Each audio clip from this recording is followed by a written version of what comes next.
How to apply in a shark tank. Application करताना यशवंत साहेब मी सांगेन की नंबर्स आपले बाय हार्ट पाहिजे. 1,80,000 पैकी ऑडिशन राऊंडला हार्डली 10 ते 12,000 जण पोहोचतात. पास नाही झालं तर दुःख होतंय, पण पास झाल्यावर किती दुःख होतंय. पैशाच्या बाबतीत सोनी तुम्हाला त्रास देत नाही. जी काय हॅरॅसमेंट आहे ती मेंटल आहे. 100 ते 150 लोकांची सोनीची क्रू, तर it's not a pressure of 5 sharks. Total pressure of 150 people on you. Pure reality show आहे, त्यामध्ये स्क्रिप्टेड काही नाहीये. तुमचा धंदा कुठला आहे त्याच्यापेक्षा तुम्ही तुमचा धंदा कशा प्रकारे करता त्याच्यावरती बेट घेतात. आजही जर का माझ्या बॅक माइंड आलं की मी शार्क टँकच्या स्टेजवर उभा आहे, तर may be there will be some goosebumps. आज आपल्या मेड इन महाराष्ट्राच्या पॉडकास्टमध्ये शार्क टँक इंडियाचे फंडिंग मिळवलेले श्री तुषार मुंदडा साहेब आलेले आहेत. त्यांच्यासोबत आपण शार्क टँकची पूर्ण प्रोसेस, ॲप्लिकेशन कसं करावं, पूर्ण जर्नी कशी असते, किती स्टेजेस असतात, हे सगळं जाणून घेणार आहोत, तेही त्यांच्या स्वतःच्या अनुभवावरून. नमस्ते तुषार साहेब. नमस्कार. मेड इन महाराष्ट्राच्या पॉडकास्टमध्ये तुमचं स्वागत आहे. धन्यवाद साहेब. आणि मला गर्व आहे की मी पॉडकास्ट सिरीज जी आता माझी चालू होईल शार्क टँक इंडियानंतर, त्यातला पहिला पॉडकास्ट हा मी महाराष्ट्राच्या चॅनलबरोबर करतोय. तर फार फार धन्यवाद बोलण्यासाठी. धन्यवाद. तुम्ही आम्हाला प्रेफरन्स दिल्याबद्दल आणि मराठी भाषिक लोकांना हा पूर्ण सिस्टम समजून घेण्यासाठी तुमचा खरंच फायदा होईल. सो आपण हे तर जाणून घेणारच आहोत की how to apply in a shark tank India किंवा शार्क टँक इंडियामध्ये अप्लाय कसं करायचं. पण त्यापूर्वी जाण्यासाठी तुम्ही शार्क टँक हा माध्यम कसं चॉईस केलं किंवा का चॉईस केलं? बेसिकली सीझन 1 पासून जसा एक प्रत्येक मला वाटते महाराष्ट्रीयन किंवा प्रत्येक भारतीय म्हणू हा शार्क टँकचा फॅन आहे. शार्क टँक US लाच 15 सीझन संपलेत आणि आपल्या इथं हा सीझन 4थाच आहे. म्हणजे आपण 11 वर्ष मागं आहे असं म्हणायला हरकत नाही. तर मला फार कुतूहल असायचं आणि मी प्रत्येक वर्षी बघायचो. कोविडमध्ये शार्क टँक इंडिया चालू झाला होता, त्यामुळे आपल्याकडे वेळ त्यावेळी भरपूर होता. तर त्यातनं मी शिकलं की जग हे वेगळ्या दिशेनं चाललं आहे साहेब. एक असेल ते जग बदलणं आणि एक असते जग बदलण्याचा वेग. आता वेग बदलत चालला आहे, म्हणजे वेगानं जग बदलतं आहे. तर त्या दिशेला आपण जर का वाटचाल नाही केली तर आपण मागं राहू.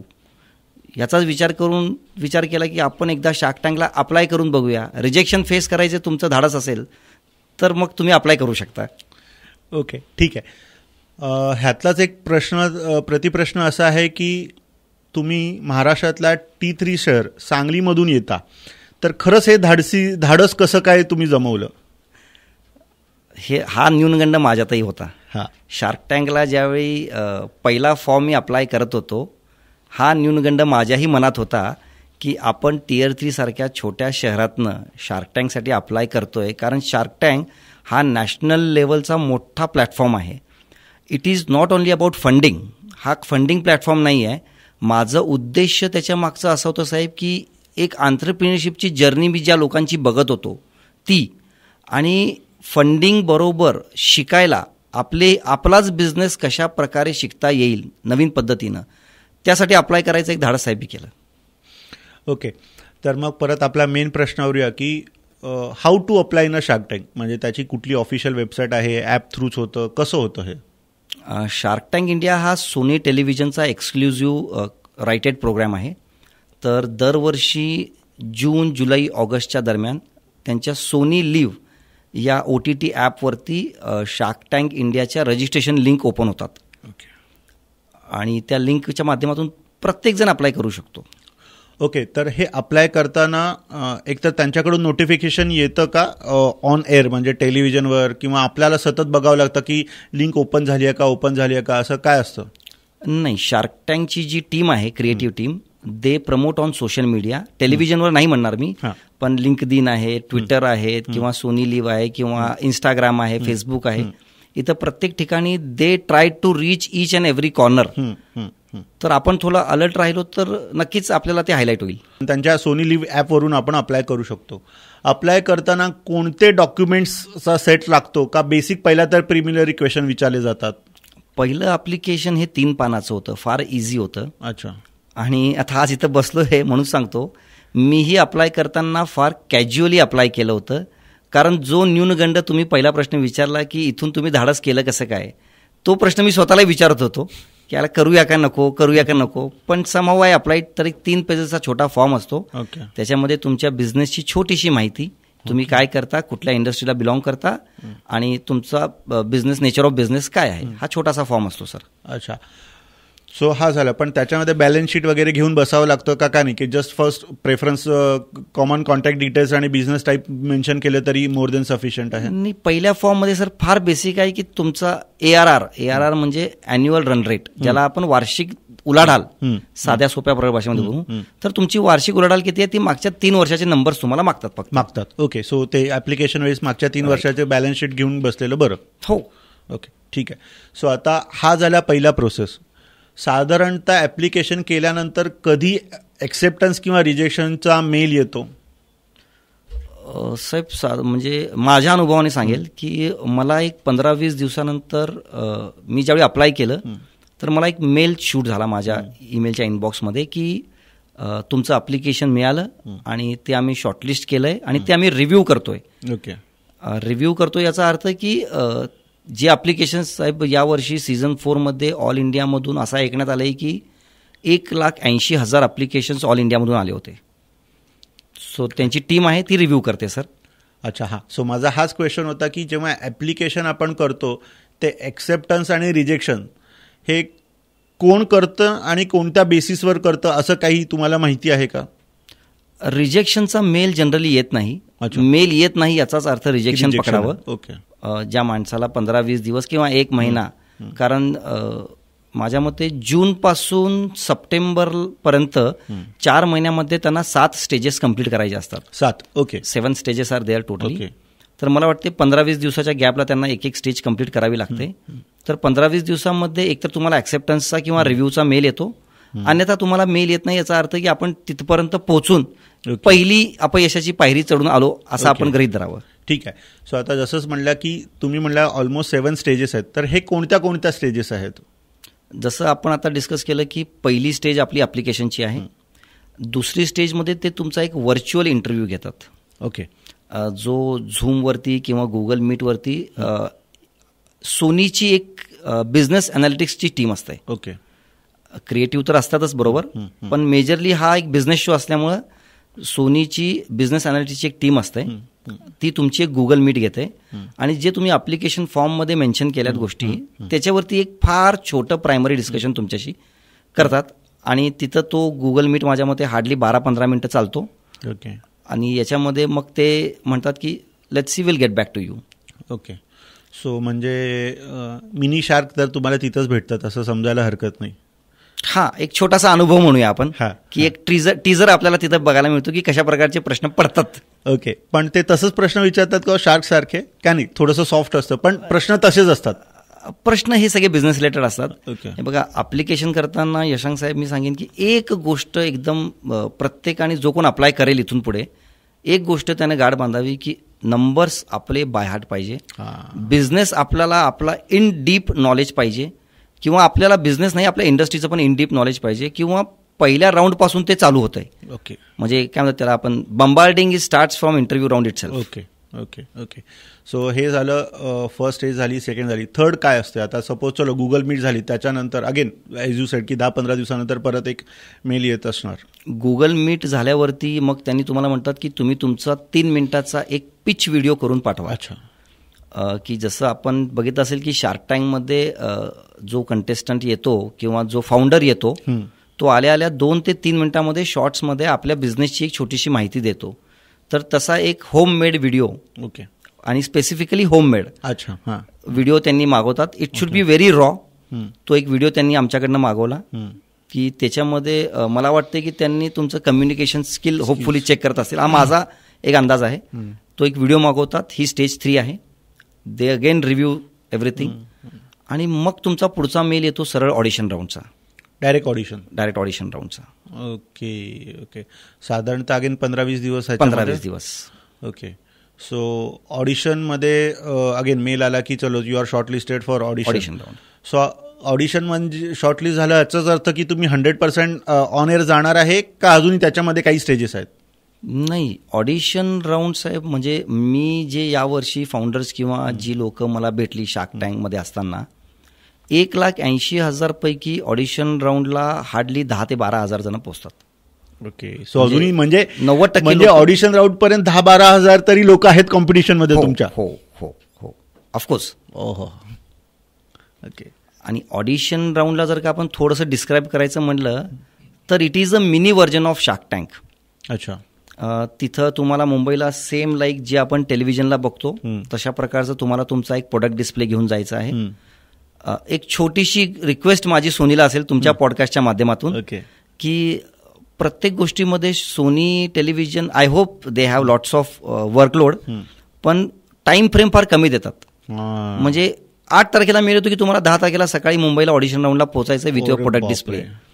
तर शार्क टँकला अप्लाय करताना बिझनेस बरोबर तुम्हाला एक बॅकएंड टीम तुमची फार गरजेची आहे, जी तुम्हाला क्रिएटिव्हिटीमध्ये, तुमच्या पिचिंगमध्ये, तुमच्या नंबर्समध्ये, तुमच्या लुक्समध्ये प्रत्येक गोष्टीत मदत करू शकेल अशी इन हाऊस किंवा एक चांगली टीम असणं गरजेचं आहे. जे लोकांना आज वाटतंय की मला मीडिया एजन्सीची काय गरज आहे, तर साहेब तसं नाही आहे. एक एजन्सी किंवा एक मीडिया पार्टनर ही प्रत्येक धंद्याची आजची गरज आहे साहेब. Okay okay. तर आपण परत एकदा ऑडिशन राऊंडकडे येऊ.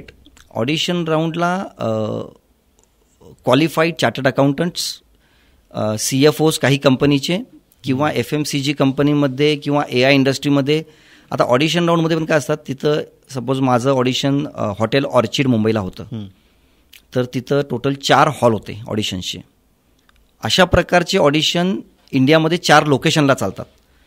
कॅलकटा तिकडच्या लोकांसाठी, दिल्ली, मुंबई आणि बँगलोर या 4 मेजर सिटीजमध्ये हे ऑडिशन्स चालतात. तर आपल्याला नियर बाय सिटी मुंबई होती, तर आपण मुंबई सिलेक्ट केली होती. तर मी मुंबईला गेलो. तर ऑडिशनच्या दिवशी सकाळी तुमचं 7:30 वाजता रिपोर्टिंग आहे. सकाळी 7:30 वाजता. आणि सकाळी 9 वाजल्यापासून तर रात्री 12 वाजेपर्यंत नॉनस्टॉप ऑडिशन्स चालतात. आणि ही ऑडिशनची प्रोसेस 4 दिवस चालते. कारण एका सेंटरवरती साधारणतः 3 ते 4 फाउंडर्स असतात आणि त्यांना दिवसाला 1000 फाउंडर संपवायचे आहेत. म्हणजे एका ऑडिशन व्हायला साधारणतः 200-250 फाउंडर्स 12, 15, 16 तासात संपवायचे आहेत. So he has that time constraint. तर तिथं तुमची एक चार्टर्ड अकाउंटंटची क्वालिफाईड टीम आणि इंडस्ट्रीचे दिग्गज ज्यांना बिझनेसचं डीप नॉलेज आहे. It is ultimate shark tank. तर तिथं आम्ही पोचलो. तिथं गेल्यावरती आमचा रूम नंबर वगैरे आला. आम्हाला ते टॅग वगैरे सोनी लिव्हचे मिळाले ऑडिशनला सुद्धा. आणि तिथं आमचा ऑडिशन राऊंड झाला, जो आमचा साधारणतः आत 50-55 मिनिटं चालला. ओके.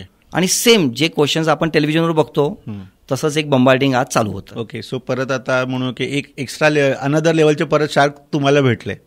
हा, अनदर लेवलचे शार्क. मग तिथंही ते 5 लोकच असतात का, तिथं काय असं काउंट फिक्स नाही आहे? तिथं 4 लोकांची टीम असते. अच्छा. बॅकएंडला क्रू मोठा असतो, पण जे तुम्हाला प्रश्न विचारतात ती 4 लोक असतात. ओके, ठीक आहे. चलो, आता अजून एक स्टेज पुढे आलं. आता त्याच्यानंतर काय? ऑडिशन पास नाही झालं तर दुःख होतंय, पण पास झाल्यावर किती दुःख होतंय हे फार अवघड आहे. कारण इथून पुढं जो तुमचा डॉक्युमेंटेशन पार्ट असतो तो फार हेवी असतो. काय, ऑडिशन राऊंडपर्यंत तुमच्या बोलण्यावर विश्वास ठेवून तिथपर्यंत तुम्हाला बोललेलं असतंय. तुम्ही जे काय ऑडिशन राऊंडमध्ये बोललाय, जे काय 40-45 मिनिटं एक एक शब्द एका फाउंडरच्या तोंडातून निघाला असेल, त्याचं फिजिकल, लीगल आणि फायनान्शियल व्हेरिफिकेशन पुढच्या 15 दिवसात करून द्यावं लागतंय. So it is a audition round due diligence. तर तो 15 दिवस चालतो. तिथं huge paperwork, huge industry insights, even you have to sometime त्यांना व्हिडिओ कॉलवरती घेऊन फॅक्टरी प्रोसेसेस, म्हणजे आता माझा बिझनेस हा फॅक्टरी प्रोसेसेसचा आहे, तर त्यांना प्रत्येक गोष्टीची इन्साइट्स ही द्यावी लागते. हे सगळं झालं. त्याच्या पुढे काय? त्याच्या पुढे again on very short notice, if we are lucky, blessed with gods and सिनियर्सची गिफ्ट असतील आपल्या घरातले, तर तुम्हाला शूट राऊंड सिलेक्शनचा एक मेल शूट होतो. ओके. शॉर्ट नोटीसवर तोही. अच्छा. मीन वाईल सोनीची टीम तुमच्या कंटिन्यू टचमध्ये असते. Okay. But they won't tell you की you are short listed or not. They are not authorise to tell. त्यांना तो सांगण्याचा अधिकार नाही. Of course I can understand. पण ते तुमच्या टचमध्ये असतात. त्यांची क्वेश्चनरी त्या 45-50 मिनिटात संपलेली नसते. तिथं तर त्यांना टाइम कन्स्ट्रेंट आहे म्हणून त्यांना संपवावं लागतंय. पण त्यांची क्वेश्चनरी किंवा त्यांचं स्वॉट अनालिसिस आपण म्हणू, करेक्ट, ते फार मोठं असतंय. तर तुमचं ऑन फोन, म्हणजे मी म्हणेल साहेब की मी जूनपासून डिसेंबरपर्यंत 6 महिन्यामध्ये माझ्या रेग्युलर बिझनेसमध्ये 15 ते 20 दिवस गेलो असेल. बाकीचा माझा अखंड वेळ हा शार्क टँक इंडियाच्या प्रिपरेशनमध्ये गेला. म्हणजे एवढा स्ट्रगल ऑलरेडी करावा लागतो शूट डेच्या अगोदर. हो. आणि ते एवढ्या पूर्ण प्रोसेसमधून फिल्टर होत होत होत होत तुम्ही फायनली शूट डेवर येता. राईट. ओके. सो आता अगेन सेमच आहे की फ्लोमध्ये की शूट डे ची पूर्ण ते ऑरा काय असतं, म्हणजे लिटरली असं असतं की तो एवढा मोठा मोठा सेट आहे, तिथं ते 5 शार्कच बसलेले असतात, क्र्यू किती मोठा असतो, तो एवढा मोठा सेट आहे की ते बघायला पण मजा वाटते. तर तिथं उभं राहायला खरंच प्रेशर येत असणार का? साहेब, प्रेशर हँडल करायची सवय तुम्हाला ते मागच्या 6 महिन्यात लावून टाकतात. ओके. तर त्यामुळे काय होतंय की तिथं जाताना आपण थोडंसं लाईट होतो. शेवटी बघा, शार्क टँकच्या प्लॅटफॉर्मचा प्रेशर आजही जर का माझ्या बॅकमाइंड आलं की मी शार्क टँकच्या स्टेजवर उभा आहे, तर may be there will be some goosebumps. तर मला ती भीती आणि प्रत्येकाच्या मनात असणार सर. कारण ज्या लोकांच्या समोर आपण जाऊन उभारतोय आणि ती लोक जर का तुमच्याशी 50 मिनिटं 100 मिनिटं डिस्कस करत असतील, तर it is much more than funding, it is a biggest achievement I would say. Okay. तर तुमच्या शूट डेवर यायच्या अगोदर एक छोटीशी त्याच्यामध्ये ॲड ऑन करतो. तुम्ही डायरेक्ट शूट डेवर जात नाही, लाईक ऑडिशन. ओके.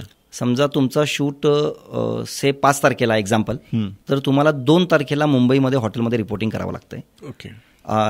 ऑडिशन असू दे किंवा शूट असू दे, हे सगळे ट्रॅव्हल एक्सपेन्सेस, तुमचं lodging, fooding and taking care of everything, हे सगळं सोनीची टीम करते सर. अच्छा. तुमचं to and fro expenses, carrying goods, carrying display to the shark tank, जो काय आपण बघतो तो सगळा खर्च हा सोनी टेलिव्हिजन करतो. ओके. तर पैशाच्या बाबतीत सोनी तुम्हाला त्रास देत नाही. जी काय हॅरॅसमेंट आहे ती मेंटल आहे.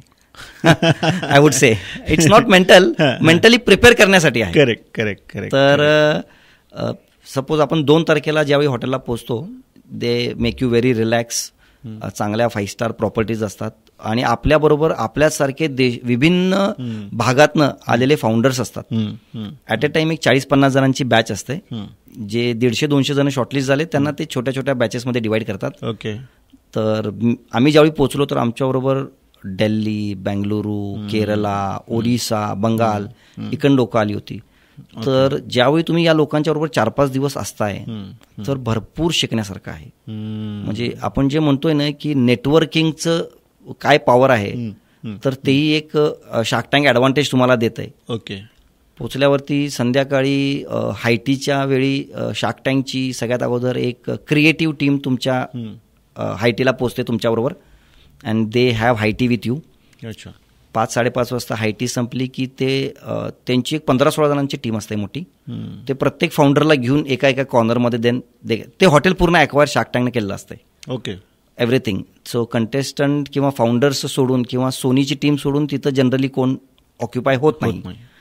तर ते तुम्हाला घेऊन बसतात आणि अगेन 0पासून स्टार्ट आहे. सर बताव, कारण ही टीम नवीन आहे. अच्छा. यांनी थोडासा तुमचा पेपरवरती अभ्यास करून आलेले आहेत. ओके. त्यांच्याकडे आतापर्यंत केलेल्या सगळ्या प्रोसेसचं एक छोटंसं प्रेझेंटेशन आलेलं असते. त्या बेसिसवरती ते तुमचं काम चालू करतात. तर गेल्या म्हणतात की आप टँक के अंदर जो पिच देने वाले हो उसको सुनाओ. अच्छा. तर आपण क्रिएटिव्ह टीम समोर आपली पिचिंग परत करतो. जी 2-3 मिनिटाचा आपण इंट्रोडक्शन पिच बघतो तो आपण करतो. सर, सोनी टेलिव्हिजन जे आहे त्याचं उद्देश हे आहे सर, मी माझ्या बिझनेसमधले 4-5 जर का टर्म्स वापरल्या तर ते माझ्यासाठी फॅमिलियर आहेत. बरोबर आहे. पण एका साधारण माणसाला जो टेलिव्हिजनवर करोडो लोक बघतात त्यांना त्या टर्म्स फॅमिलियर नसतात. जसे मी म्हणले की माझी बेव्हरेज इंडस्ट्रीचा CAGR 16% आहे. आता CAGR म्हटला तर त्याला कळणार नाही की काय आहे. तर सोनीची टीम सर एवढी चांगली आहे, ती तुमच्याबरोबर बसते आणि सगळ्यात अगोदर तुमचं पिचिंग हे सॅम्पल लँग्वेजमध्ये आणतंय. ओके. की एक साधारण माणसाला तो एपिसोड किंवा तो शो बघताना तुमच्या बिझनेसबद्दल एका साध्या सरळ सोप्या भाषेमध्ये गोष्टी पोहोचाव्यात. सो माझा हेच प्रश्न होता, तुम्ही जी पिच जी डिलिव्हर केली होती त्याच्यामध्ये ही 100% तुमची होती का सोनीचे क्रिएटिव्ह होते का कसं होतं त्याच्यामध्ये? सर, ही सेम पिच असते जी मी माझ्या व्हिडिओमध्ये पाठवली होती किंवा माझ्या ऑडिशन राऊंडला दिली होती. ओके. तर मी तर तीच पिच घेऊन जातोय. ओके. पण त्यांची क्रिएटिव्ह तुमच्याबरोबर बसतंय, त्याच्यावर काम करतंय, त्याच्यामध्ये थोडे इन्साइट्स टाकतंय, थोडं पिच लोकांना किंवा शार्क्सला कसं अट्रॅक्टिव्ह करता येईल, इंटरॅक्टिव्ह करता येईल, काय असतंय जनरली पिच म्हटलं की आपली ती शाळेतली सवय आहे वक्तृत्व स्पर्धेची. करेक्ट. जायचं 3 मिनिटं जे पाठांतर केलंय तो गोळीबार करायचा आणि यायचं. तर जनरली त्यांचं म्हणणं असतंय की बी रिलॅक्स, बी कूल. ती जी पुढे बसली आहेत ती सुद्धा ह्युमन्स आहेत, ती काय एलियन्स नाही आहेत, त्यामुळे घाबरू नका. तुमचा बिझनेस साध्या सरळ सोप्या भाषेमध्ये शार्क्सना तर कळेलच तुम्ही कुठलीही टर्म वापरली तर, पण करोडो लोक जी बघतात त्यांना समजणं गरजेचं आहे. करेक्ट. तर त्यांनी तुमचे कंटेंट, बेसिक कंटेंट तुमचे खराब करत नाहीत. म्हणजे तुम्हाला जो मेसेज द्यायचा आहे पिचमधनं तो खराब न करता त्याला थोडंसं क्रिएटिव्ह करण्यासाठी फार एफर्ट्स घेतात. ओके. सो चलो हा झाला, तर तो तुमची पिचमध्ये पण ते हेल्प करतात आणि क्रिएटिव्ह वेनं हेल्प करतात. आता दुसरा मुद्दा आता की तुम्ही जो डिस्प्ले देता, प्रॉडक्ट डिस्प्ले वगैरे, तो सेट पूर्ण त्यांनी डिझाईन करतात, तुम्ही करतात, त्याचं काय कम्युनिकेशन असतं, कसं होतं ते पूर्ण? ज्यावेळी तुम्हाला शॉर्ट नोटीसवरती शॉर्टलिस्टचा मेल येतो शूटचा, त्या मेलमध्ये तो मेल आल्यानंतर तुम्हाला सोनीच्या 4 टीम कॉन्टॅक्ट करतात ॲट अ टाईम. ओके. त्यांच्या 4 वेगवेगळ्या टीम आहे. एक आहे कंटेस्टंट मॅनेजमेंट टीम, म्हणजे तुमचं लॉज, फूड, तुमचं ट्रॅव्हल हे सगळं टेक केअर करणार, की तुमचा अरायवल टाईम काय असेल, तुमचा ट्रॅव्हल मोड काय असेल, तुम्हाला कुठनं पिकअप करायचं आहे, कुठं ड्रॉप करायचं आहे. दुसरी टीम असते तुमची फिजिकल डिस्प्ले. आता डिस्प्लेमध्ये 2 प्रकार आहेत. एक तिथं तुम्ही बघितलं असेल तर एक LED वॉल चालू असते, त्याच्यावरती कंटिन्युअसली स्क्रोलिंग चालू असते. तर डिस्प्लेमध्ये 2 टीम आहेत. एक आहे तुमची फिजिकल टीम, एक आहे तुमची डिजिटल डिस्प्ले.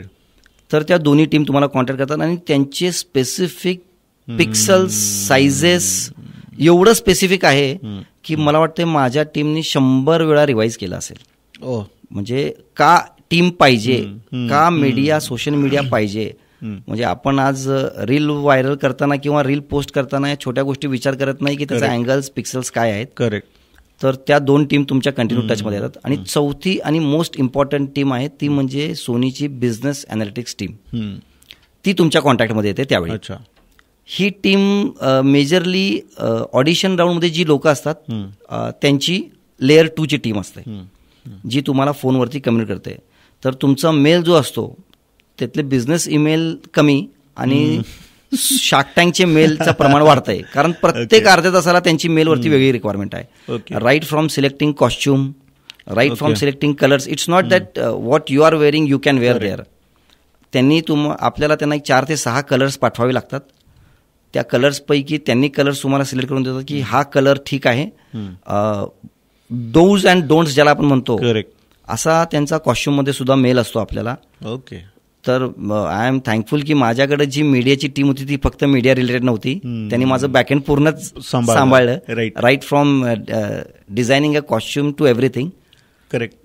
तर hell lot of things I would say. आणि 3 ते 4 दिवस तुमची तिथं ते बिझनेसची टीम जी आहे ती तुमची प्रॅक्टिस घेते.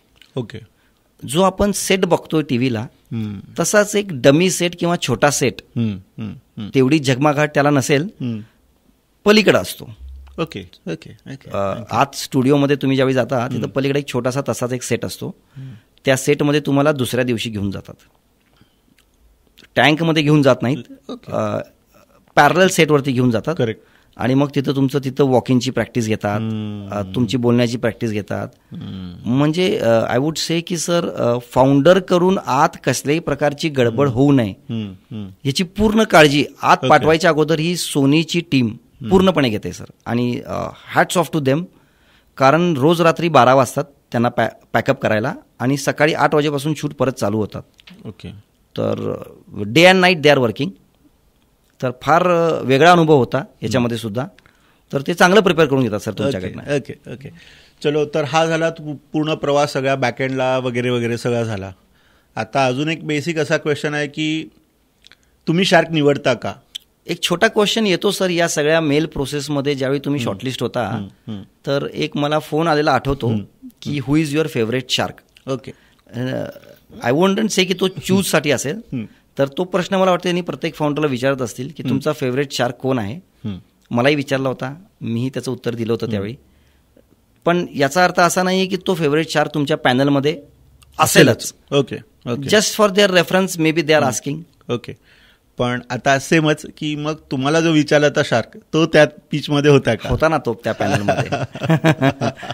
आणि मी आनंदी झालो त्याला बघून, कारण रोल मॉडेल सारखं आहे साहेब. ओके. तर मी फार हॅपी झालो त्याला बघून टँकमध्ये की अरे ही इज देअर. ओके. अच्छा, म्हणजे तुम्हालाही ते शेवटपर्यंत माहित नव्हतं की कोण शार्क आत असणार आहेत टँकमध्ये जाताना? सर इथं वायसे वर्सा आहे. ओके. जसं आपल्याला आत शार्क्स कोण आहेत किंवा पॅनल कोण बसलंय हे माहीत नाही आहे, तसं शार्कला सुद्धा फाउंडर्स आणि कंपनी कुठली या लागली आहे ओके हे माहीत नसतंय. ओके. ओके. ज्यावेळी तुमचा सेट आत लावत असतात, म्हणजे तुमचा डिस्प्ले, तुमचे प्रोडक्ट डिस्प्ले, या गोष्टी ज्यावेळी 30 मिनिटांमध्ये कंप्लीट होत असतात, तोपर्यंत या सोनीच्या बिझनेस अॅनालिटिकल टीमनं एक स्वॉट अॅनालिसिसचा पेपर, मला वाटतं साहेब एक सिंगल पेपर असेल, म्हणजे मी जाऊन बघितला नाही त्यांच्या फाईलमध्ये, पण व्हॉट आय हॅव थॉट की त्या बिझनेसमधल्या 4 लाईन्समध्ये स्ट्रेंथ, 4 लाईन्समध्ये विकनेस, 4 लाईनमध्ये थ्रेट्स आणि 4 लाईनमध्ये ऑपॉर्च्युनिटी, एवढी छोटी समरी काढून त्यांच्या त्या फाईलमध्ये पेपर आपला पोहोचलेला असतोय. त्या व्यतिरिक्त ना ते फाउंडरला ओळखतात, ना ते कंपनीला ओळखतात, ना ते ब्रँडला ओळखतात. तो it is that real for them जेवढा आमच्यासाठी आहे. ओके. सो इव्हन म्हणजे दार उघडेलच तर तेव्हाच तुम्हाला शार्क दिसतात की कोण समोर आहे. Right right right. अच्छा, म्हणजे अजून एक नर्वसनेस किंवा क्युरिओसिटी वाढलेली असेल की मला माहितच नाही मी कोणासमोर असेल. म्हणजे चालताना, आज बोलतानाही माझे पाय आतनं थरथरत आहेत, तसे त्यावेळी चालतानाही थरथरत होते की आत कोण असेल. आणि ते दार एकतर काय एवढा ग्लॉसी सेटअप आहे. Correct correct correct. की ते बघूनच आपण भांबावून जातो. तर ते आपल्याला दिसताना, सर तुम्ही जसा एक प्रश्न मध्ये विचारला होता मला की आम्हाला किंवा एक कॉमन मॅनला, मी 3 वर्ष सीझन टीव्हीवर बघतोय, अजूनही बघतोय, तर आपल्याला 5 शार्क आणि 2 फाउंडर किंवा 4 फाउंडर जे काय आले त्याच्या पलीकडे कोण दिसत नाही. पण सर तिथं 120 कॅमेरेज आहेत आणि साधारणतः एका साईडला माझ्या 100 ते 150 लोकांची सोनीची क्र्यू तिथं बसलेली असते. तर it's not a pressure of 5 sharks, it is a total pressure of 150 people on you. तर आपण हे बघतो की चलो शार्क आले, तुम्ही ती एलिव्हेट स्पीच दिली, ती एलिव्हेट पिच झाल्यानंतर एकंदरीत एअर टाईमला कट वगैरे होऊन ते फक्त 10-15 मिनिटाचा पूर्ण ड्युरेशन असतं. पण मग ॲक्च्युली फॉर शुअर ती त्याच्यापेक्षा तेवढी छोटीची पिच नसणार आणि 15 मिनिटामध्ये कोणी 5-10 कोटी रुपये तुमच्या कंपनीमध्ये गुंतवण्यासाठी रेडी होत नसणार आहे. तर हा टोटल पूर्ण प्रोसेस किती मोठा असतो, किती वेळ चालतो आणि त्याला काही लिमिटेशन्स किंवा त्याला बाइंडिंग्स काय असतात का सोनीकडून शार्कवर आणि तुम्हालाही तुमच्यावरही?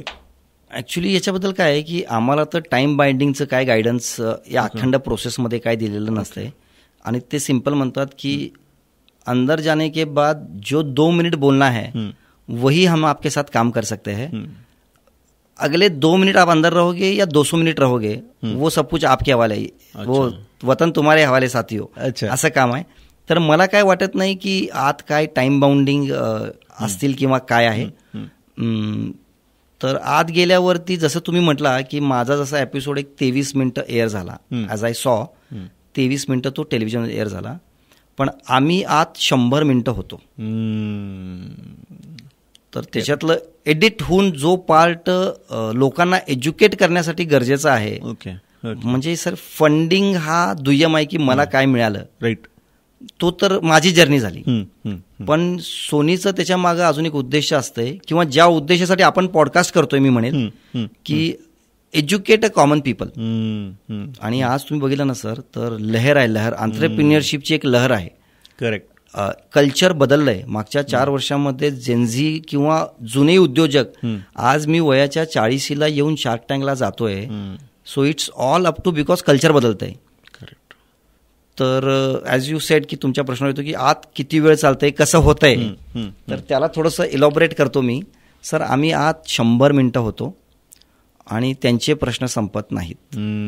कारण 15-20 मिनिटांमध्ये किंवा आय वुड से की 100 मिनिटातही, आज जर का मी सर तुमच्यासमोर येऊन बसलो, माझ्या बिझनेसची छोटीशी माहिती दिली, तुमचे 5, 10, 25, 50 प्रश्न असतील, त्याचे उत्तर दिले, तरीही त्या निर्णयावर पोचणं की याच्यामध्ये इन्व्हेस्टमेंट करायची का आणि याला चेक द्यायचा का, हा डिसिजन साहेब तीच घेऊ शकतात.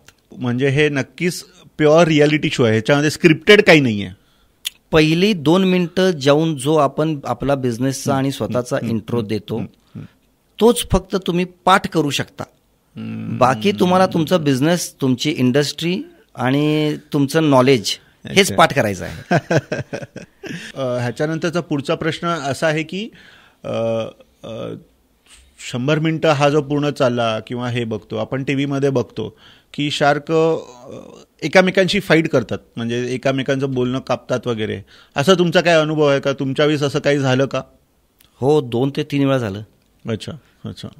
काय साहेब, एक बघून घ्या की मी जो बिझनेस करतोय, आज मी ॲक्वापेय नावानं पाणी बनवतोय किंवा बेव्हरेजेस बनवतोय, तर माझा त्या बिझनेसकडे किंवा त्या इंडस्ट्रीकडे बघण्याचा एक दृष्टिकोन आहे आणि मी माझ्या दृष्टिकोनातून माझी इंडस्ट्री किंवा माझा बिझनेस चालवतो. मला वाटते प्रत्येक व्यावसायिक असंच करत असेल. आपल्या इथं इंडस्ट्री डिस्कशन्स किंवा तो कल्चर नाही आहे की जिथं आपण networking, since we are in Sangli, मोठ्या सिटीजमध्ये हा ट्रेंड आहे, पण आपण सांगलीमध्ये असल्यामुळे आपल्या इथं मला वाटत नाही की इंडस्ट्री इन्साइट्सवरती कुठं डिस्कशन्स होतात किंवा मला जाऊन कुठंतरी मी बसलो, बाबा माझ्या इंडस्ट्रीमध्ये या अडचणी आहेत, करेक्ट, तर त्याचं कुठं समाधान आहे का? कारण प्रत्येक जण काय झालंय, नॉलेज लिमिटेड झालंय. आपला बिझनेस आणि आपल्यापुरतं हा जी विचारधारा आहे ती विचारधारा साहेब बदलण्याची फार गरज आहे. भलेही माझा बिझनेस आज सोशल मीडियाचा नसेल, माझा बिझनेस आज स्नॅक्स मॅन्युफॅक्चरिंगचा नसेल, पण यू वोंट बिलीव्ह की तुम्हाला फक्त तुमच्याच इंडस्ट्रीचे प्रश्न येतात. साहेब एक छोटंसं उदाहरण तुम्हाला देऊ इच्छितो. चॉकलेट इंडस्ट्री आहे, टॉफी, जी आपण 50 पैसे 1 रुपयाला चॉकलेट खातो किंवा आपण लहानपणी बरेच खाल्ले. राईट. साहेब तुम्हाला माहिती आहे, फास्टॅगचं इनोव्हेशन झाल्यावरती चॉकलेट इंडस्ट्रीचा सेल 40% ड्रॉप झाला. राईट. आता हा विचार मला वाटत नाही की चॉकलेट इंडस्ट्रीच्या महापंडितांनी पण केला असेल की ज्यावेळी चेंज ही बंद होते, युपीआय येतो, तर एक्झॅक्ट जर का दुधाचे 39 रुपये झाले असतील तर तुम्ही 39 रुपये युपीआय मारता. अगोदर आपण 40 रुपये द्यायचो आणि 1 रुपयाच्या ऐवजी आपल्याला चॉकलेट द्यायचे, तर तो चॉकलेटचा सेलचा मोड होता. पण युपीआय मुळे कोणाची इंडस्ट्री इम्पॅक्ट होईल हे आपल्याला माहित नव्हतं. तशाप्रमाणे साहेब मला वाटतंय की माझी बेव्हरेज इंडस्ट्री ही थर्स्टवर आहे, म्हणजे लोकांना तहान लागली की ते पाणी पिणार, थंड पिणार. पण लोक हेल्थ ओरिएंटेड झाली तर शुगरी ड्रिंक बंद करू शकतात. आणि आता तुम्ही इनोव्हेशन्स बघा, आता लोक लेबल वाचतात. Right. People are now very much educated की ते लेबल वाचतात, एक्सपायरी डेट वाचतात, करेक्ट, कॅलरी कंटेंट पहिला कॅलरी कंटेंट बघतात. आणि मला वाटतंय तुम्ही जर का हायेस्ट हिट सर्चवर्स बघितले अमेझॉन, फ्लिपकार्टवरती फूड कॅटेगरीमध्ये, तर vegan, gluten free, correct, zero sugar, right, हे असे वर्ड्स ट्रेंडिंग झालेत. याचं कारण आहे साहेब की कुठल्या लोकांच्या लाईफस्टाईलच्या बदलामुळे कोणाची इंडस्ट्री इम्पॅक्ट होईल. तर कोणीही आपल्या धंद्याला लाईटली घेऊ नका की माझा बिझनेस ऑटोमोडवर आहे आणि मी ज्या लाईनमध्ये आहे ती इंडस्ट्री बंदच होऊ शकत नाही. हा न्यूनगंड तर कोणी पाळू नये. Always we have to be updated. Right. So आता हा झाला की चलो शार्क टँक्स एकामेकांशी भांडतात वगैरे करतात, पण आता मेन मुद्दा येतो की निगोसिएशन. सो निगोशिएशन ते काय ठीक आहे, तुमच्यासोबत on basis of your figures किंवा बॅलन्स शीट असेल त्याच्यावर ते निगोशिएशन करतात. तर अशी काही प्रेशर टॅक्टिक्स यूज करतात का जेणेकरून तुम्ही बॅकफूटला जावं, असं माइंड गेम त्यांनी खेळतात का हो शार्क? ते खरंच शार्क पद्धतीनं बिहेव करतात का? हा पर्स्पेक्टिव्ह घेण्यावर आहे साहेब. याला दोन्ही अँगल आहेत. ओके. आणि दोन्ही अँगल आपण ओपनली डिस्कस करूयात. साहेब गेल्या आपण जर का बरेच एपिसोड जर का तुम्ही बघितले, आता हे वाक्य म्हटल्यावर मे बी तुम्हाला वाटेल की हो, तर सुरुवातीचे 5-10 मिनिटं they try to test you, म्हणजे test you, test your business, test your industry, test your patience, सगळं टेस्ट करतात. तिथं जर का तुम्ही डगमगलेलं वाटलं देन नो की मला हे बघा, तिथं फंडिंग म्हणजे काय आहे की तुमचे बिझनेस विकत घ्यायला बसलेत, शेअर्स घेतात म्हणजे काय, तर थोडंसं याला पण इलॉबरेट करतो, लोकांना हेही माहीत असेल नसेल की फंडिंग म्हणजे काय. जसं माझ्या डीलमध्ये की मी माझ्या कंपनीची 3% भागीदारी नमिता थापर आणि रितेश अग्रवालला दिली. आता भागीदारी दिली म्हणजे त्यांना मी प्रॉफिट देतो का? मी त्यांना माझे कंपनीचे शेअर्स दिले तर मी बांधील आहे का कुठल्या गोष्टीला? तर सर काय भागीदारी म्हणजे काय आहे की they are your business partners नाव. तर त्या भागीदारीमध्ये ते तुमच्याकडनं प्रॉफिट मागत नाहीत. तर जी कंपनी आज त्यांनी 5-25 कोटी रुपयाला इन्व्हेस्ट केली आहे ती कंपनी IPO पर्यंत कशी जावी, त्यांचा पहिला मोटो आहे की येणारी प्रत्येक कंपनी ही शेअर मार्केटला IPO पर्यंत जावी. ओके. आणि तिथं त्यांना चांगला एक्झिट मिळावा. आपण न्यूजमध्ये वाचतोय की साहेब, आता मी आजच एक आर्टिकल वाचलं सकाळी की स्विगीच्या एम्प्लॉई लोकांच्याकडे जो इसॉप होता, राईट, त्याची व्हॅल्यू 11,000 करोड रुपये होती. म्हणजे कंपनीची व्हॅल्यू एवढी मोठी झाली की त्यांच्या एम्प्लॉई लोकांसाठी त्यांनी जो रिझर्व्ह क्रिएट करून ठेवला होता, जसा आम्ही केलाय ऑफकोर्स, त्याची व्हॅल्यू 11,000 कोटी रुपये झाली. राईट. तर हे प्लॅनिंग एक प्रायव्हेट लिमिटेड कंपन्या जर का करत असतील तर जे एम्प्लॉई लोकांच्या मध्ये सुद्धा मी मेसेज देऊ इच्छितो साहेब, आपले तर काय होतंय साहेब की एक 10% किंवा 20% सॅलरी हाईकसाठी आय कॅन अंडरस्टँड त्यांच्या अडचणी आहेत. 20,000 मध्ये आज घर चालवणं अवघड आहे, थोडं मॅनेज करणं अवघड आहे. पण साहेब स्विचिंग जे करतात, मी त्यांना सांगू इच्छितो साहेब की जसं एखादा फाउंडर किंवा कंपनी आपल्या धंद्याशी टिकून राहते, तसं या विजनच्या जर का तुमच्या कंपन्यामध्ये तुम्ही काम करत असाल तर त्यांच्याशी टिकून राहावा. राईट. ती त्यांचीच प्रगती करणार नाही साहेब, तर तुमची सुद्धा प्रगती नक्कीच करतील. राईट. त्या विजनची आणि त्या माइंडसेटची जर का तुमच्या कंपनीचे फाउंडर मेंबर असतील तर कृपया करून 10-20% पगारासाठी किंवा फ्लेक्झिबिलिटी ऑफ वर्कसाठी स्विचिंग करू नका. ओके. तर तुमच्या प्रश्नावर मी परत येतो साहेब की फंडिंग जे मिळतंय त्याच्यावरती निगोशिएशन्स होतात का? साहेब, निगोशिएशन्स हे 100% होतात. कारण 5 शार्कचा एकाच बिझनेसकडे बघण्याचा दृष्टिकोन हा वेगळा वेगळा आहे. जसं पहिल्या शार्कला वाटत असेल की ह्या इंडस्ट्रीमध्ये काय दम नाही आहे, तर he will value your business much laser value. कारण त्याचा जो नॉलेज आहे त्या इंडस्ट्रीशी घेऊन तो मे बी तसा असेल किंवा त्याचा एक्सपिरियन्स तसा असेल. त्याने याच्या अगोदर शार्क टँकवरच ही शार्क्स पैसे लावतात असं नाही आहे. Out of the shark tank सुद्धा त्यांच्या बऱ्याच कंपनीमध्ये फंडिंग असणार आहेत किंवा इन्व्हेस्टमेंट असणार आहेत. तर त्यांनी त्या इंडस्ट्रीमध्ये काही सेटबॅक्स किंवा काही लर्निंग घेतलेलं असतात. असं नाही आहे साहेब की लाईफमध्ये सेटबॅक आपणच घेतो. Betting on a founder is a difficult call. म्हणजे एक फाउंडर तुमच्यासमोर येतो, 5, 25, 50 मिनिटं बोलतो, तुम्ही त्याला इन्व्हेस्टमेंट करता आणि तो त्याच्या कंपनीमध्ये गेल्यावर तुमच्या पैशांशी काय करतो, ही एक मोठी रिस्क आहे सर त्यांच्यासाठी. For sure. तर ते रिस्क घेतात. That is why they are sharks. तर निगोशिएशन्स होतात साहेब की या इंडस्ट्रीचं नॉलेज जेवढं डीप आपल्याला आहे त्याच्यापेक्षा कितीतरी पटीनं डीप त्यांना आहे. तर त्या बेसिसवर ते ती कंपनी इव्हॅल्युएट करतात की मला यायचं आहे नाही यायचं आहे. ते डिसिजन मात्र तुम्हाला तिथं ऑन द स्पॉट देतात. ओके. की मी डीलमध्ये येऊ इच्छितो का नाही येऊ इच्छित. नाही येणारी लोक सुद्धा साहेब तुम्हाला कारण देतात. ओके. रिजेक्शनचं की मी का आलो नाही. तो कारण सुद्धा साहेब आपण एक लर्निंग कर्व म्हणून घेतला पाहिजे. म्हणजे जर का एक ड्रीम डील ज्याला म्हणतो की 5 शार्क्स एक्साइटेड आहेत तुमच्या बिझनेस यायला, त्याला म्हणतात ड्रीम डील. राईट. पण 2 जण आलेत, 3 जण आले नाहीत साहेब, तर मी याला असं म्हणेल की मी 40% अचीव्ह केलंय फक्त, मी 60% अचीव्ह केलेलं नाही आहे. म्हणजे माझ्या बिझनेसमध्ये किंवा माझ्यामध्ये अजून 60% इम्प्रूव्ह करायची जागा आहे. आता हा पूर्ण जर्नी झाला आपला की टिल शो टाइम मधून आता हा झाला. आणि आता लकीली तुम्हाला तो डील मिळाली पण होती नमिता मॅम कडून आणि ओयोचे फाउंडर रितेश साहेबांकडून पण.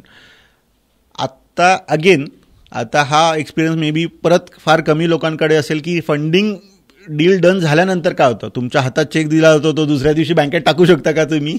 नाही सर, तो डमी चेक असतो. It is only for a photoshoot. Okay. 100 मिनिटांमध्ये बिझनेस इव्हॅल्युएट करणं it is next to impossible. त्याच्या मागे बरेच फॅक्ट्स, फिगर्स आणि बऱ्याच एजन्सीज आहेत. They just trust you. आणि साहेब ते म्हणतात ना, they don't bet on a horse, they bet on a jockey. साहेब तर ते बिझनेसवर पैसे लावायच्या अगोदर फाउंडर्सवर पैसे लावतात. म्हणजे शार्क टँकला जी लोक इथून पुढे अप्लाय करतील महाराष्ट्रातून किंवा इंडियातून, त्यांनी एक गोष्ट समजून घ्या साहेब की बिझनेस तुमचा छोटा असू शकतो, मोठा असू शकतो. तुम्ही जर का माझ्या बिझनेसचं थोडंसं इन्साइट्स बघितलं असेल साहेब, राईट, तर त्याच्यावर येणारच आहे ऍक्च्युली. तर मला ते सांगायला साहेब काय लाज नाही आणि की माझ्या धंद्यामध्ये कुठलंही इनोव्हेशन नाही आहे किंवा कुठली AI टेक्नॉलॉजी आहे जी फॉरेन कंट्रीजमध्ये चालू आहे आणि मी इंडियात पहिलाच जो करतोय, किंवा कुठले कॉपीराइट्स आहेत किंवा कुठले पेटेंट्स आहेत, कुठली USP आहे, काहीच नाही आहे. ऍब्सोल्युटली काहीच नाही आहे. ॲज अ बिझनेस माइंड मला वाटलं की जेव्हा मला कळलं की तुम्हाला फंडिंग मिळाले आणि आपण करतो, तर माझा पहिला प्रश्न विचार हाच होता की त्यांना का मिळालं असणार फंडिंग, की कारण की it is a very common commodity product की ज्याच्यामध्ये खरंच इनोव्हेशन नाही आहे, खरंच काही नाही आहे. Anyone can copy, any can take market share, but still you got a funding, so there must be something in you. त्याची तर या प्रश्नाची तुमच्या उत्तरं मला वाटतं एपिसोडमध्ये पण मी दिलीतच आहे. राईट. पण एकदा आपल्या पॉडकास्टच्या माध्यमातून साधारण माणसांना पण देऊया. ॲज आय सेड की ते तुमचा धंदा कुठला आहे त्याच्यापेक्षा तुम्ही तुमचा धंदा कशा प्रकारे करता त्याच्यावरती बेट घेतात. ओके. म्हणजे फाउंडर शुड बी व्हेरी गटसी. म्हणजे मी म्हणणार नाही की मी फार चांगला आहे, मलाही अजून भरपूर शिकायचं आहे. मी तर पहिल्यांदाच माझ्या आयुष्यात फंडिंग हा प्रकार घेतला आहे. कारण आपण टियर 3 मधल्या असल्या कल्चरमधून येतोय साहेब, की इथं लोकांना इन्व्हेस्टमेंट्स म्हणजे रिअल इस्टेट, गोल्ड आणि शेअर मार्केट, म्युच्युअल फंड्स ह्याच्या पलीकडे कुठल्या इन्व्हेस्टमेंट्स अजून माहिती नाही आहेत. आणि ते जर का आपण मुंबई, बँगलोर, हैदराबाद मोठ्या सिटीजमध्ये गेलो तर तिथं प्रत्येक विकेंडला व्हेंचर कॅपिटलिस्ट ज्यांना आपण म्हणतो व्हीसी फंडिंगचे सॅटर्डे संडेला सेमिनार्स होतात. तिथं माझ्यासारखे बरेच उद्योजक येऊन आपला बिझनेस पिच करतात आणि त्यांना साहेब तिथं फंडिंग मिळतंय. त्यामुळं म्हणजे आय वुड से की असंही जग आहे जिथं तुम्हाला एखादी आयडिया आली आणि तुम्ही जर का रिच आउट करू शकला कुठल्या व्हीसी पर्यंत तर तुम्हाला फंडिंग मिळेल. आयडियाला सुद्धा म्हणजे प्री रेव्हेन्यू ज्याला आपण म्हणतो. सर माझा तर एक प्रूव्हन ट्रॅक रेकॉर्ड आहे 7 वर्षाचा बिझनेसचा. समजा त्याच्या अगोदरचा पण एक्सपिरियन्स होता ज्याच्यामध्ये तुम्ही डिस्ट्रीब्युशन पूर्ण सिस्टम क्रॅक केली होती, because you are into FMCG ज्याच्यामध्ये डिस्ट्रीब्युशन एवढं वाईटल असतं की ते क्रॅक करणं असणं ही एक मोठी काय म्हणतात हर्डल आहे. नाही, त्यांनी ते आमच्या एक्सपिरियन्सवर आणि आमच्या टॅक्टिक्सवर त्यांनी बेट घेतलं की म्हणजे सर तिथून आल्यावरती 7 दिवस जर का तुम्ही थोडंसं social media, LinkedIn, Twitter rich केले ना तर लोक मला फार ॲप्रिशिएट करतायत आणि थँक्यू लोकांचं सुद्धा. आणि appreciate they are doing in a way की मार्केटला एवढं डीप नॉलेज असणं हे सुद्धा सर फार अवघड आहे. त्यासाठी ग्राउंड लेवलला काम करणं गरजेचं आहे. लोकांना वाटतं काय सांगते काय की शार्क टँकला जातोय म्हणजे हा खुर्चीत बसत असणार, एसी केबिनमध्ये लॅपटॉपवर काम करत असणार आणि याची लोक काम करत असणार आणि म्हणून हा फंडिंग घेऊन आला. साहेब इट इज टोटली रॉंग. माझ्या बरोबर जी फाउंडर्स होती साहेब, गाडी भरण्यापासून तर कंपनीमधल्या बॉक्स उचलण्यापर्यंत कुठल्याही कामाला कुठलाही फाउंडर काही नाही साहेब. म्हणजे आम्ही फक्त कॅमेरा समोर एक फाउंडर आणि एक ते शार्क टँक मोमेंट आहे, पण रेग्युलर लाईफमध्ये आम्ही ही तुमच्यासारखीच एक साधारण उद्योग आहे आणि जी कामं तुम्ही तुमच्या डे टू डे बिझनेसमध्ये करता ती आम्ही करतोय. तर तुम्ही ज्या गोष्टीवरती आला की मी साहेब काही नसताना सुद्धा जे धाडस केलं होतं अप्लाय करायचं, तर तिथं गेल्यावर मला कळलं साहेब की ही लोक तुमच्या बिझनेसपेक्षा तुमच्यावर बेट घेतात. राईट. अगेन हाच चाहतो की चेक मिळाला, तो फोटो ऑपॉर्च्युनिटी होती, पण अगेन परत हाच प्रश्न आहे की त्याच्यानंतर किती दिवसाचा टाइम लागतो चेक डिपॉझिट व्हायला, किंवा त्याच्यामधली प्रोसेस, ड्यू डिलिजन्स असं काही पूर्ण वर्कआउट होतं का साहेब? काय आहे की तुम्ही ज्यावेळी टँकमधून हे सगळं शूट कंप्लीट करून बाहेर येता तर 2-4 दिवस मला वाटते तुम्ही एक आउट ऑफ द वर्ल्ड सारख्या फील्डमध्ये असता की मी काहीतरी एक्स्ट्रा अचीव्ह केलंय लाईफमध्ये. आणि ऑफकोर्स माझ्याबरोबर ते झालं, पण देन त्यांचे 2-4 मेल तोपर्यंत जे येऊन पडलेले असतात ते तुम्हाला परत ग्राउंडवर आणतात. मेलबॉक्सचं महत्व हे मला शार्क टँकला अटॅच झाल्यावरती कळलं. साहेब याच्यामध्ये एक फार मोठी आणि लेंदी ड्यू डिलिजन्स प्रोसेस आहे. तर त्याच्यामध्ये साहेब की ज्या ज्या गोष्टी मी टँकमध्ये 100 मिनिटं असताना बोललो त्याचं ते छोटं छोटं नोटिंग करत असतात. तुम्ही जर का ऑब्झर्व केलं असेल एपिसोडमध्ये तर ते नोटिंग करत असतात छोट्या छोट्या गोष्टी.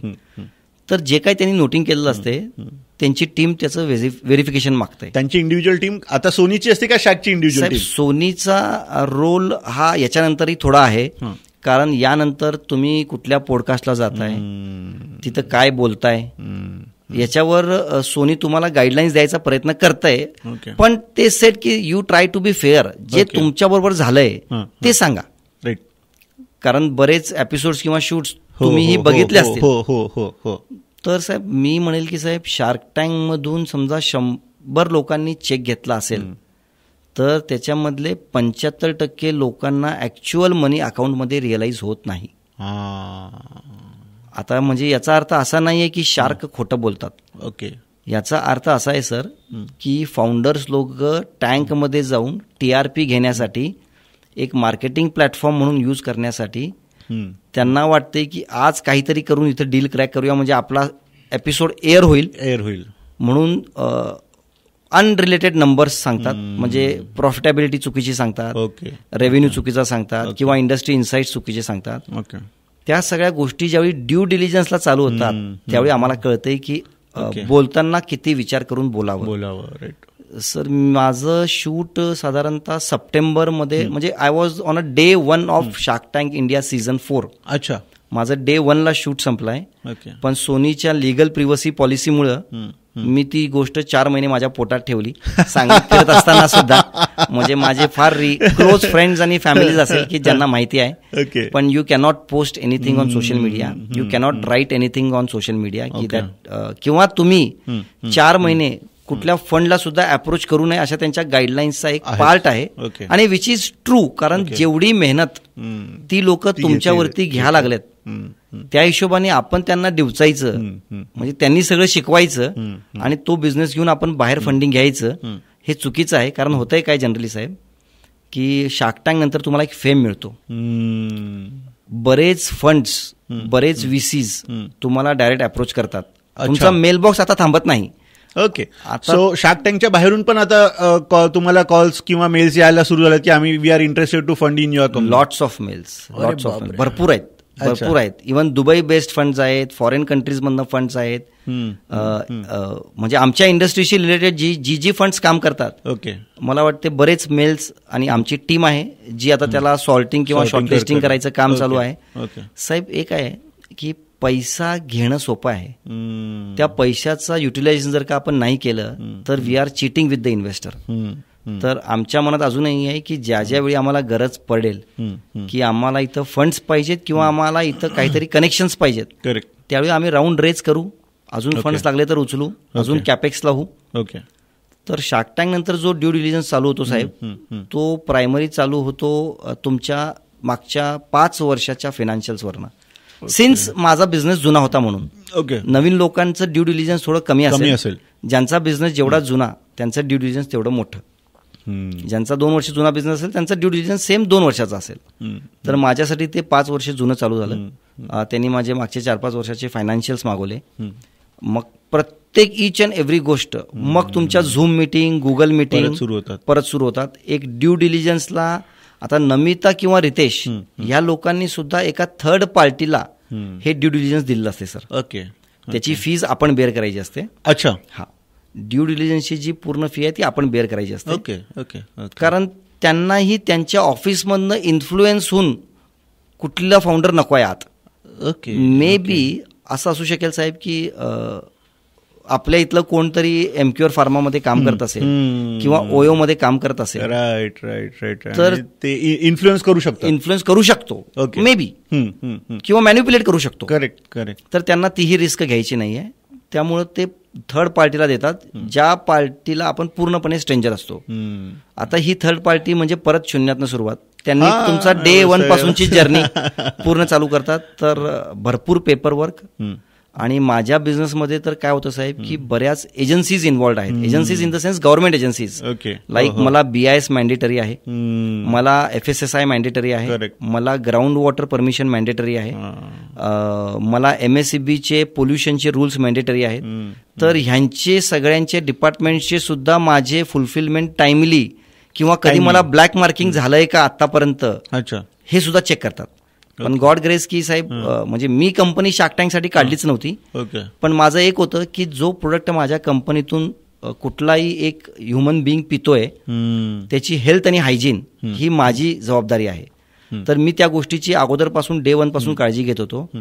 तर कधी कधी काय होतंय की तुम्ही काही गोष्टी स्वतःच्या म्हणतात नाही प्रोटोकॉलसाठी करताय आणि त्या मग तुम्हाला अशा प्रकारे रिझल्ट देतात. म्हणून जी लोक आज एक शॉर्ट टर्म विजन करतात की मी थोडंसं मॅन्युप्युलेशन करून आज ढकलतो गाडी, करेक्ट, पण उद्या लॉंग टर्म मध्ये ज्यावेळी त्या गोष्टी येतील किंवा तुम्हाला ज्यावेळी शार्क टँक सारखी संधी मिळेल आणि तिथं तुम्ही या केलेल्या ऍडजस्टमेंट जर का हायलाईट झाल्यात तर तुम्हाला मिळालेली सोन्याची संधी सुद्धा जाऊ शकते. त्यामुळे माझं सगळ्यांना असं म्हणणं असेल की बिझनेस करताना पूर्ण इथिक्सनं, either it's GST, either it's income tax, either it's laws, ते सगळं चांगल्या पद्धतीनं फॉलो करा. त्याचे रिझल्ट हे वेगळे आहेत. ओके सर, तो आपण हे बघितलं की ड्यू डिलिजन्स सिस्टीम ही त्यांची पण थर्ड पार्टी असते, ती फार शार्प असते, ते सुरू असतं. So it's a big big big big process आणि त्याच्यामधून तुम्ही पार झालात, तुम्हाला फंडिंग मिळालं, त्याबद्दल धन्यवाद. आणि आम्हाला तुमचा अभिमान आहे की महाराष्ट्रामधून आणि सांगलीसारख्या T3 सिटीजमधून आलात आणि तुम्हाला फंडिंग मिळालं. तर आता हाच प्रश्न आहे की तुम्हाला T3 सिटीजमधून जे लोक बिझनेस करतात, स्टार्टअप आहे, त्यांना तुम्हाला काही सांगायचं आहे का? एक. आणि सेकंड, ह्या पूर्ण प्रोसेसमध्ये एका माणसाचं स्टार्टअपमधलं एज्युकेशन म्हणजे त्याचं पर्सनल एज्युकेशन क्वालिफिकेशन मॅटर करतं का? जनरली साहेब आपण काय विचार करतोय, ज्यावेळी आपण स्टार्टअप या शब्दाबद्दल बोलतोय तर आपल्या डोक्यात पहिली ट्यूब पेटते ती म्हणजे IIT IIM. राईट. लोकांना वाटते IITians आहेत किंवा IIMians आहेत तीच लोक स्टार्टअप. कारण Blinkit, Zepto, Zomato, Flipkart, Paytm, n number of companies ज्या मोठ्या झाल्यात त्यांचे फाउंडर्स आपल्याला वाटतात की IITian किंवा IIMians आहेत म्हणून त्या कंपन्या इथंपर्यंत गेल्यात. पण स्नॅपडीलचा जो यावेळी एक शार्क होते कुणाल बहल, तुम्ही आता शोला बघत असणार सगळीजण साहेब, त्याला प्रत्येक गोष्टीत रिजेक्शन मिळालं. त्याची IIMला ॲडमिशन झाली नाही, त्याला US त्याचा विजा रिजेक्ट झाला. And then to he built 1,000 crore rupees 6,400 crore व्हॅल्युएशनचा बिझनेस त्यांनी बिल्ट केला. म्हणजे माझं सांगण्याचा उद्देश साहेब यातनं आहे की तुमचं एज्युकेशन हे कमी मॅटर करते साहेब, पण तुमचं नॉलेज जे आहे ते मात्र मॅटर करेल. तर जी लोक तुम्ही जो म्हणताय की जाण्यासाठी इच्छुक आहेत त्या लोकांना काय संदेश द्यावा साहेब? फक्त शार्क टँक असाच एक प्लॅटफॉर्म नाही आहे. मला वाटते आपण असा विचार करायला पाहिजे आपल्या डे टू डेमध्ये. आज काय आहे साहेब, याच्या अगोदर मी अकाउंटेबल नव्हतो कोणाला. म्हणजे माझी कंपनी, मीच मालक, मी सांगेल तेच खरं. जोपर्यंत तुम्हाला अकाउंटेबिलिटीची सवय लागत नाही की कोणतरी विचारतंय. एक इन्व्हेस्टर ज्यावेळी येतो तो 4 प्रश्न विचारतो. किंवा आता फंडिंग आल्यावर सुद्धा याच्या अगोदर साहेब मंथली MIS हा प्रकार माझ्या कंपनीमध्ये नव्हता. क्वार्टरली MIS व्हायचे.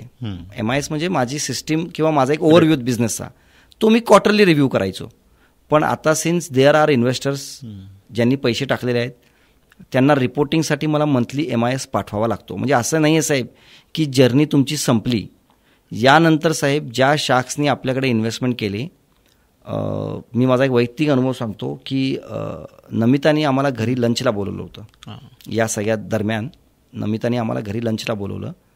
तिथं सीझन 1 पासून ते सीझन 4 पर्यंतचे बरेच फाउंडर्स प्लस तिची पूर्ण फॅमिली वॉज देअर साहेब. तर ही लोक तुम्हाला ॲक्सेस पण देतात, नेटवर्क पण देतात, तुम्हाला अजून पैसे पाहिजे असतील पैसे पण देतात, अजून पण देतात, अजून पण देतात. हो ओके सर, हे 70 लाख रुपये वॉज द फर्स्ट स्टेप.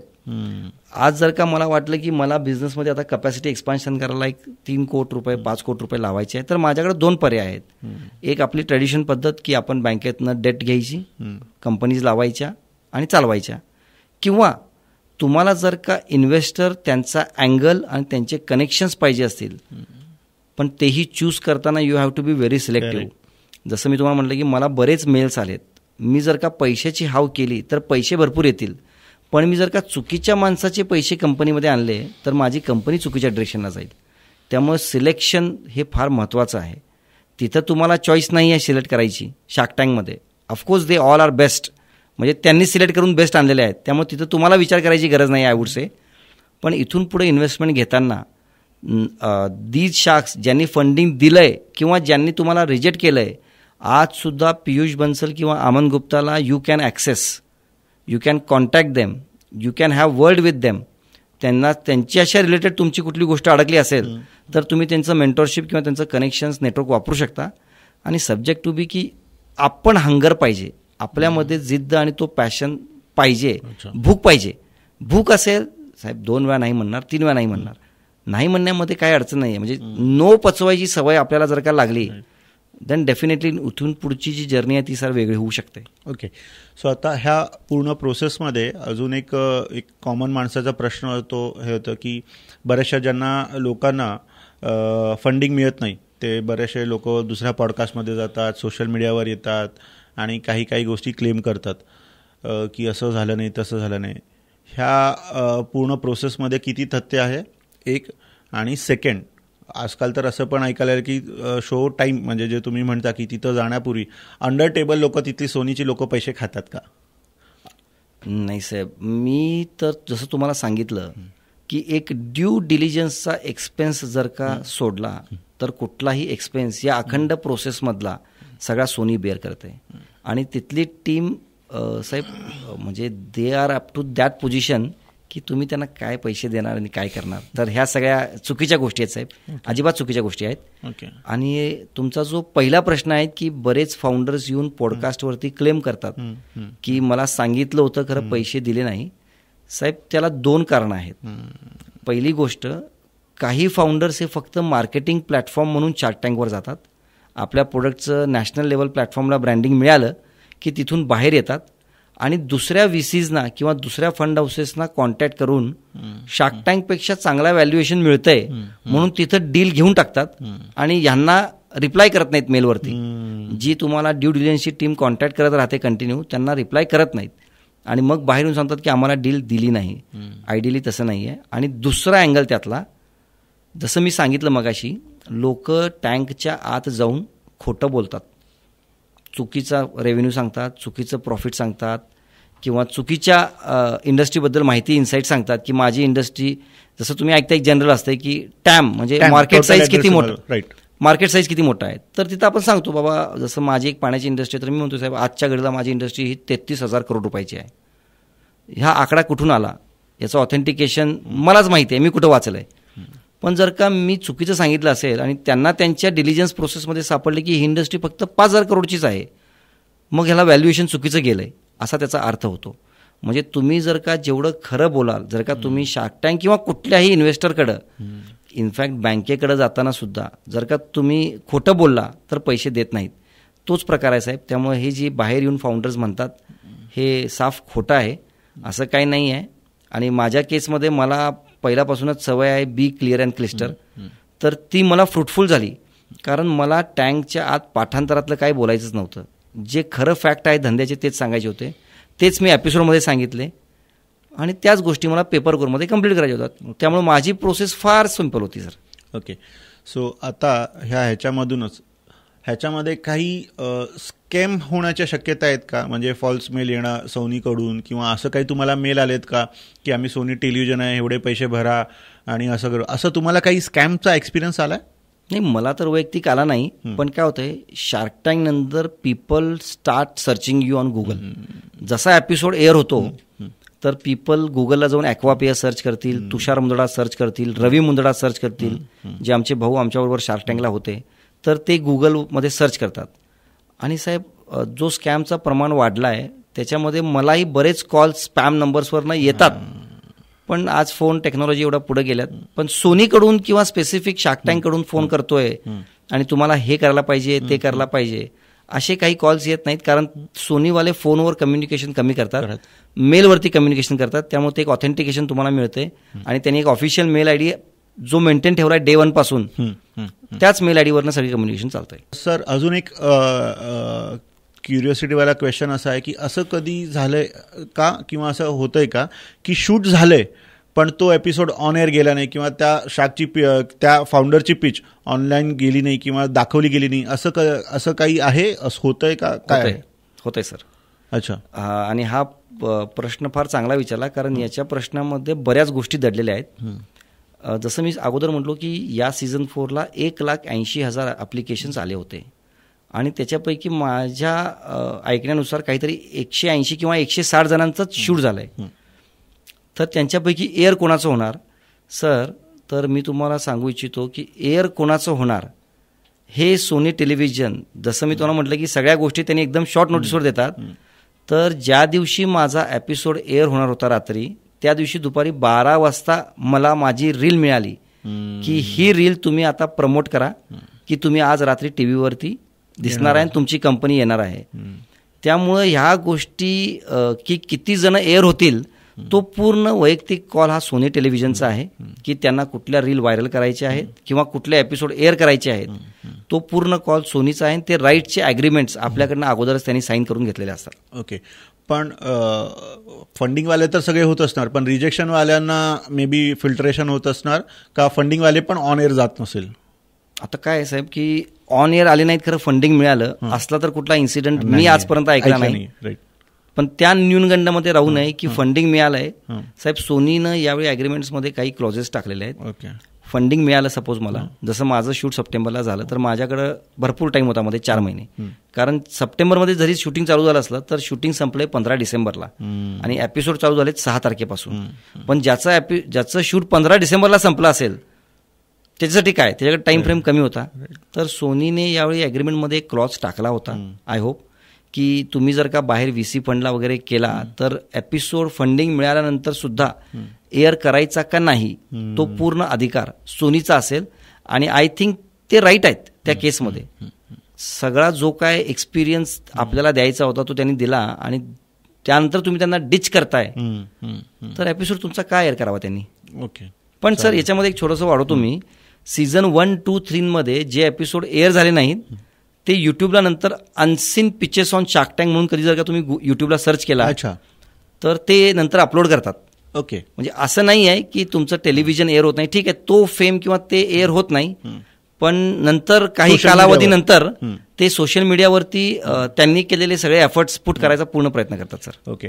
आणि मग सपोज तुम्हाला फंडिंग मिळालं नाही तर तुम्ही असं त्यांनावर प्रेशर करू शकता का, आमचं आता एअर करायचं नाही, किंवा असेही काही ऐकलेत की हे कट करा, आम्ही नर्वस होतो, तुम्ही आमचं एवढं कशाला हे दाखवताय, निगेटिव्हिटी का स्प्रेड करता आमच्याबद्दल? नाही साहेब, हे सगळे अधिकार आपल्याकडे नसतातच. म्हणजे प्रेशर कट करण्याचं तर लांबच, माझा एपिसोड कधी दाखवणार हा प्रश्न सुद्धा आपण त्यांना विचारू शकत नाही. ते आपल्याला ऑफिशियली सांगतील त्यावेळीच एपिसोड एअर होईल. ओके ओके ओके ठीक आहे. आता आउट ऑफ द बॉक्स एक असा क्वेश्चन आहे की तुम्हाला नमिता मॅमकडून ऑफर मिळाली, डील मिळाली, मग कम्युनिकेशन व्हॉट्सअपवर होतं का त्यांच्यासोबत? होतं ना सर. अच्छा. व्हॉट्सअपवर चॅट होतो. माझ्यासारख्या हजारो कंपन्यांमध्ये त्यांनी इन्व्हेस्ट केला असेल तर आपण सुद्धा त्यांच्या टाईमची व्हॅल्यू करायला पाहिजे. फारच एकदम नीड आहे की जिथं तुम्हाला नमिता मॅडमची हेल्प पाहिजे किंवा रितेशची हेल्प पाहिजे तर यू पिंग देम. त्यांना वेळ असेल त्यावेळी ते रिप्लाय करतात. माझा तर अनुभव आहे की मला आतापर्यंत 3ऱ्या किंवा 4थ्या मिनिटाला नमिताचा रिप्लाय आलेला आहे. So she is very helpful in nature. तर व्हॉट्सअपवर you can have a communication with them, subject to की तुमची जे गरज आहे ज्याच्यात तुम्ही रीच करताय तो किती सिरियस आहे विषय. एकदमच गरजेचं असेल तर यू कॅन रीच आउट. ठीक आहे. आता अजून ह्या पूर्ण प्रोसेसमधून राहून गेलेला एक प्रश्न असा होता की जेव्हा तुम्ही पिच करता लाईव्हमध्ये असेल तर शार्ककडे त्यांची बॅकएंड टीम लाईव्हमध्ये त्यांना सपोर्ट करत असते का? नाही. नाही, म्हणजे शार्ककडे पण कुठली टीम नाही आहे? आपल्याकडेही बॅकअप नाही, त्यांच्याकडेही बॅकअप नाही. अच्छा. फ्री हँड दिलेला असतो तिथं सगळ्यांना. Okay okay. सगळा बोलण्याचा आणि सगळा करण्याचा. ओके. आणि आता हे सगळे झाले सोनीचे आपल्यावरचे, म्हणजे जे पिक्चर्स आहेत त्यांच्यावरचे बंधनं किंवा रूल्स अँड रेग्युलेशन. असे काही शार्कवर पण रूल्स अँड रेग्युलेशन्स त्यांनी लादलेले असतात का, जेव्हा तुम्ही कमिट करता तर तेवढे पैसे द्यायलाच पाहिजे त्या पूर्ण प्रोसेसमध्ये, असं वगैरे त्यांच्यासोबत तुम्हाला काही माहिती आहे का?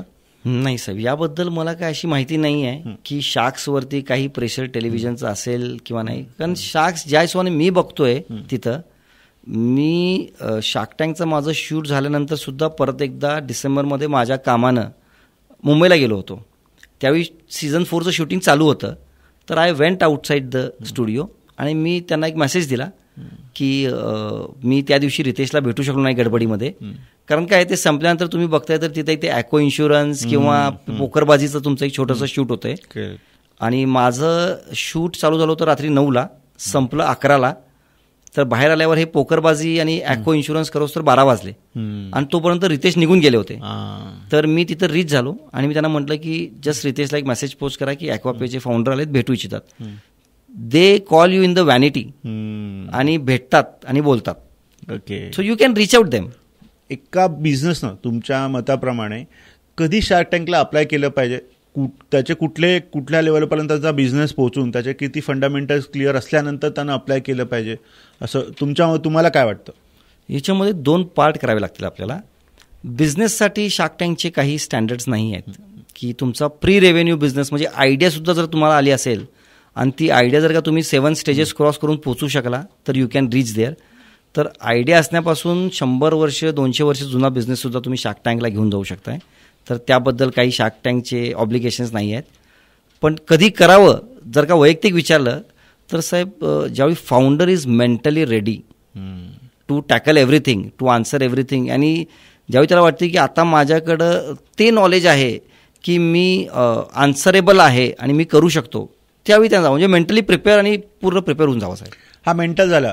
फायनान्शियली असं काही सब काही ऑब्लिगेशन्स नाहीत, काहीच नाही. काही नाही. तुमचा बँक बॅलन्स किती जास्त आहे किंवा किती कमी आहे त्याच्याशी शार्क टँकवरचा तुमचा अपीअरन्सला काही फरक पडत नाही साहेब. So that doesn't matter. आता तुम्हाला फंडिंग मिळाले आहे, तुम्ही एकतर 3 ते 4 महिने तुमच्या सिटीमध्ये ही गोष्ट लपवली आणि ते ठेवली. आत्ता बिफोर ऑन एअर झाल्यानंतरचा एक्सपिरियन्स काय आहे? ऑन एअर झाल्यावरती ऑफकोर्स की एक त्याला म्हणतात ना सेलिब्रिटी फील जो आपण म्हणतो तो अनुभवायला मिळतो. कारण एक कॉमन मॅन म्हणून आपण सांगलीसारख्या किंवा कुठेही आपण फिरत असतो, पण ते every opportunity comes with responsibility. तर साहेब मी म्हणेल की माझा अनुभव असा आहे साहेब की आता माझी रिस्पॉन्सिबिलिटी वाढली आहे की फिरत असताना कुठं जात असताना आता I have to maintain that, की कारण एक काही मुलं साहेब जर का चुकून मला रोल मॉडेल म्हणून घेत असतील तर त्यांना चुकीचा इन्फ्लुएन्स जाऊ नये साहेब, ते फील येते. असे बरेच अनुभव आलेत की मी ज्या दिवशी दुसऱ्या दिवशी बाहेर पडलो, फॅमिलीबरोबर डिनरला गेलो, त्या दिवशी रात्रीच आम्ही फॅमिलीबरोबर डिनरला गेलो तर तिथं बरीच गर्दी झाली की लोक येतात, फोटो काढतात, ओळखत नव्हती ती सुद्धा ओळखायला चालू झालेत, कॉन्टॅक्ट नंबर घ्यायला चालू झालेत. त्यानंतर बऱ्याच कॉलेजेसनी, आपल्या इथल्या 3 ते 4 मॅनेजमेंट कॉलेजेसनी, इनफॅक्ट जिल्हा उद्योग केंद्रासाठी सुद्धा उद्या सर मी जिल्हा उद्योग केंद्र 20 ते 40 वयोगटातील उद्योजकांचं एक इव्हेंट ठेवते की ज्यांना काहीतरी करायचं आहे आणि त्यांच्याकडे फंड्स नाही आहेत, तर तिथं मला बोलवलं आहे. तर हे बरेच अनुभव सर येतात आणि मला माझं नॉलेज शेअर करायला आवडेल त्यांच्याबरोबर सर. ओके, ठीक आहे. सो सर आपण आज आता 1.5 तासभर पूर्ण शार्क टँकच्या प्रोसेसबद्दल बोललो.